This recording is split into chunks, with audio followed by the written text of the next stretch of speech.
Hello and welcome. Today we are looking at Kim Soo Hyun through the lens of military service, because in South Korean entertainment, enlistment is not just a personal obligation, it is one of the most important interruptions in a male actor's career. For some stars, military service freezes momentum and makes it difficult to return with the same level of attention. For others, it strengthens public respect and creates anticipation. Kim Soo Hyun's case is especially interesting because he entered the military after becoming one of Asia's most recognizable actors, and when he returned, the industry around him had changed. Kim Soo Hyun enlisted in October 2017 and was discharged in July 2019. Before enlistment, his fame had already been shaped by major successes such as Moon Embracing the Sun, The Thieves, Secretly, Greatly, My Love from the Star, and The Producers. He was not leaving as a rising talent, he was leaving as an established Hallyu star. That created a specific kind of risk. The higher the celebrity status before military service, the more intense the expectations become after discharge. Audiences do not simply ask whether the actor can return, they ask whether he can return at the same level. During his absence, Korean entertainment continued changing rapidly. Streaming platforms became more influential, global access to Korean dramas expanded, and the competition among top actors intensified. This meant that Kim Soo Hyun's post-military career could not simply repeat his earlier formula. He needed roles that acknowledged his existing star image while also proving that he could function in a more globalized drama market. His cameo appearances after discharge created excitement, but the real test was what kind of leading role he would choose. That role came with It's Okay to Not Be Okay in 2020, where he played Moon Gang-tae, a psychiatric ward caregiver burdened by responsibility, trauma, and emotional suppression. This was a smart post-military choice because it did not rely on fantasy glamour in the same way as My Love from the Star, nor did it place him in a purely heroic framework. Instead, it asked him to play fatigue, guilt, caretaking, and emotional repression.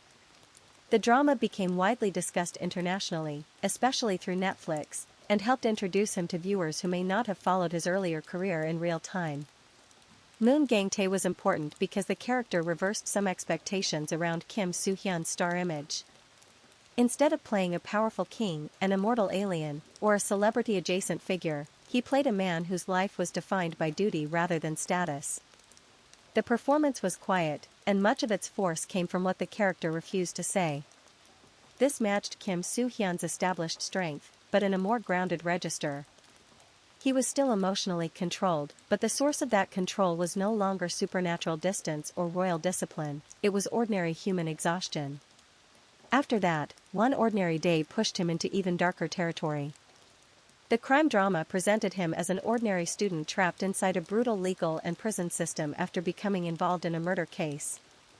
This role mattered because it stripped away much of the polished romantic aura associated with his most famous dramas. His character was frightened, degraded, confused, and gradually hardened by circumstance. For an actor known for prestige and elegance, that kind of role served as a reminder that he was not interested only in safe romantic vehicles. Then Queen of Tears brought him back into the center of mainstream romantic melodrama, but with the added weight of maturity. Baek Hyun-woo was not a youthful dreamer or distant fantasy figure, he was a married man already emotionally worn down. This post-military evolution shows a clear pattern. Kim Soo Hyun did not abandon the emotional restraint that made him famous, but he applied it to more adult forms of suffering. Responsibility, marriage, trauma, legal fear, and emotional burnout became part of his later screen identity. This is why his military service should be understood as a dividing line in his career. Before enlistment, Kim Soo Hyun's image was built around meteoric rise, youth-driven Hallyu power, and iconic romantic or historical roles. After discharge, his strongest work has often explored pressure, damage, and survival in more mature ways. That transition is essential for longevity. An actor who continues playing only the same youthful fantasy eventually becomes trapped by his own success, but Kim Soo Hyun's post-military choices suggest an awareness that star image must age, deepen, and become more complicated.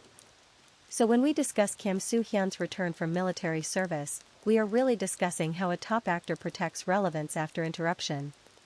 He did not return by appearing everywhere at once. He returned by choosing roles that made his silence, restraint, and emotional control feel newly meaningful. Thank you for watching, and tell me in the comments which post-military Kim Soo Hyun performance felt strongest to you. It's okay to not be okay, One Ordinary Day, or Queen of Tears.